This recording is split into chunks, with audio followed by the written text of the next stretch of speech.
Injil Matius pasal 11. Dan terjadilah kemudian, ketika Yesus selesai memerintahkan ke-12 muridnya, ia berangkat dari situ untuk mengajar di dalam kota-kota mereka. Adapun ketika Yohanes mendengar di dalam penjara tentang pekerjaan-pekerjaan Kristus, ia mengutus 2 dari muridnya dan berkata kepadanya, "Apakah engkau ia yang akan datang itu? Atau haruskah kami menantikan orang lain?" Yesus menjawab dan berkata kepada mereka, "Pergilah dan perlihatkanlah kepada Yohanes lagi hal-hal yang kamu dengar dan lihat. Orang-orang buta menerima penglihatan mereka, dan orang-orang lumpuh berjalan, dan orang-orang yang sakit kusta dibersihkan, dan orang-orang yang tuli mendengar, orang-orang mati dibangkitkan, dan kepada orang-orang miskin Injil dikhotbahkan.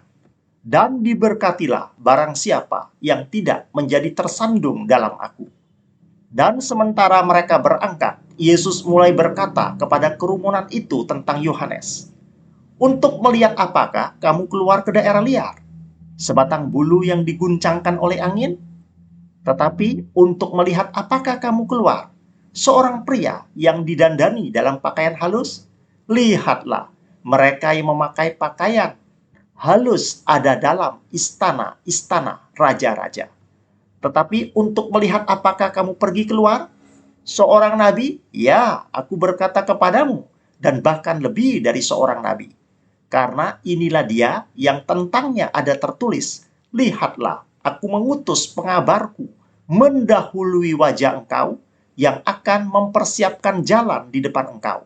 Sesungguhnya aku berkata kepadamu, di antara mereka yang lahir dari perempuan-perempuan tidak pernah bangkit seorang yang lebih besar daripada Yohanes Pembaptis. Sekalipun demikian, ia yang paling kecil dalam kerajaan sorga adalah lebih besar daripada dia." Dan sejak hari-hari Yohanes Pembaptis sampai sekarang, kerajaan sorga menderita kekerasan, dan orang-orang yang melakukan kekerasan merebutnya dengan paksaan. Karena semua nabi dan hukum bernubuat sampai Yohanes. Dan jikalau kamu rela menerimanya, ini adalah Elia yang dinubuatkan akan datang itu. Ia yang mempunyai telinga untuk mendengar, biarlah ia mendengarkannya. Tetapi dengan apakah akan kuumpamakan generasi ini? Mereka itu adalah seumpama anak-anak yang duduk di pasar dan berseru kepada teman-teman mereka dan berkata, "Kami sudah meniup seruling kepada kamu dan kamu tidak menari. Kami sudah berduka cita kepada kamu dan kamu tidak meratap." Karena Yohanes datang dan tidak makan atau minum, dan mereka berkata, "Ia kerasukan demon."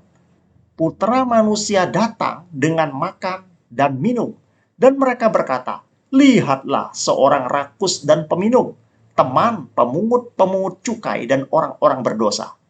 Tetapi hikmat dinyatakan suci oleh anak-anaknya. Lalu mulailah ia mengecam kota-kota, di mana kebanyakan karya-karya kekuasaannya dilakukan, karena mereka tidak berubah pikiran. "Celakalah engkau Khorazim, dan celakalah engkau Betsaida, karena jikalau karya-karya kekuasaan yang sudah dilakukan dalam kamu pernah dilakukan di dalam Tirus dan Sidon, niscaya sejak dahulu kala mereka sudah berubah pikiran dalam kain karung dan abu. Tetapi aku berkata kepadamu, hukuman akan lebih dapat ditahan oleh Tirus dan Sidon pada hari penghukuman daripada oleh kamu.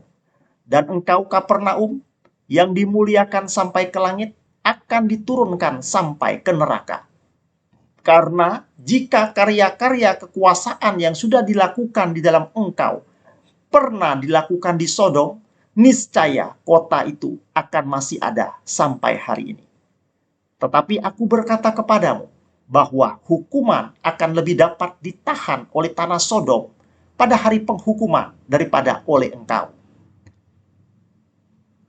Pada waktu itu Yesus menjawab dan berkata, "Aku bersyukur kepada engkau, O Bapa, Tuhan atas sorga dan bumi, karena engkau sudah menyembunyikan hal-hal ini dari orang-orang yang berhikmat dan yang bijaksana, dan sudah menyatakannya kepada bayi-bayi. Ya Bapa, karena demikianlah itu dianggap baik di hadapan Engkau. Segala sesuatu diserahkan kepadaku oleh Bapakku, dan tak seorang pun mengenal Putra selain Bapa.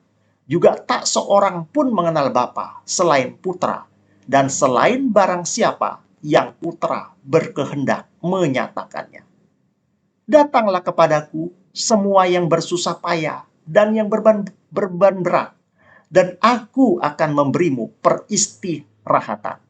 Pikulah kuku ke atasmu dan belajarlah tentang aku, karena aku lemah lembut dan rendah hati, dan kamu akan mendapatkan peristirahatan untuk jiwamu.